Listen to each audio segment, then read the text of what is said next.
নবম দশম শ্রেণীর বাংলা দ্বিতীয় পত্রের গ্রামার। ধ্বনির কম্পনমাত্রা অনুযায়ী বিভাজন। ব্যঞ্জন ধ্বনি উচ্চারণের সময় স্বরযন্ত্রের ধ্বনিদ্বারের বায়ুর কম্পন কম বেশি হওয়ার ভিত্তিতে ব্যঞ্জন ধ্বনিকে দুই ভাগে ভাগ করা যায়: ঘোষ ও অঘোষ ধ্বনি। ঘোষ ধ্বনি: যেসব ধ্বনি উচ্চারণের সময় ধ্বনিদ্বারের কম্পন কম বেশি অপেক্ষাকৃত বেশি সেসব ধ্বনিকে বলা হয় ঘোষ ধ্বনি। ঘোষ ধ্বনি হচ্ছে 18টি: ভ, ভ, ম, ধ, ধ, ন, র, ল, ঢররা, ডররা, ডররা, ঢররা, ঝ, ঝ, ঘ, ঘ ও হ। অঘোষ ব্যঞ্জন: যেসব ধ্বনি উচ্চারণের সময়ে ধ্বনিদ্বারের কম্পন অপেক্ষাকৃত কম সেসব ধ্বনিকে বলা হয় অঘোষ ধ্বনি। যথা: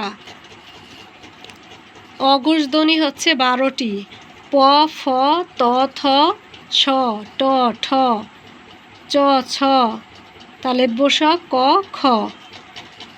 ধ্বনি সৃষ্টিতে বায়ু প্রবাহ অনুযায়ী বিভাজন।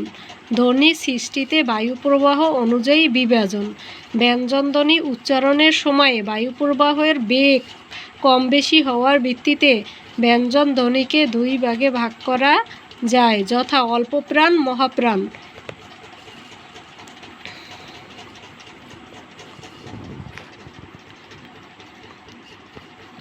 অল্পপ্রাণ ব্যঞ্জন: যেসব ধ্বনি উচ্চারণের সময় ফুসফুস থেকে নির্গত বায়ুপ্রবাহের মাত্রা অপেক্ষাকৃত কম সেগুলোকে বলা হয় অল্পপ্রাণ ধ্বনি।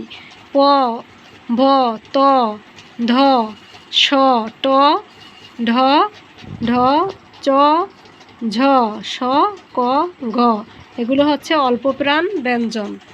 মহাপ্রাণ ব্যঞ্জন: যেসব ধ্বনি উচ্চারণের সময় ফুসফুস থেকে নির্গত বায়ুপ্রবাহ অপেক্ষাকৃত বেশি সেগুলোকে বলা হয় মহাপ্রাণ।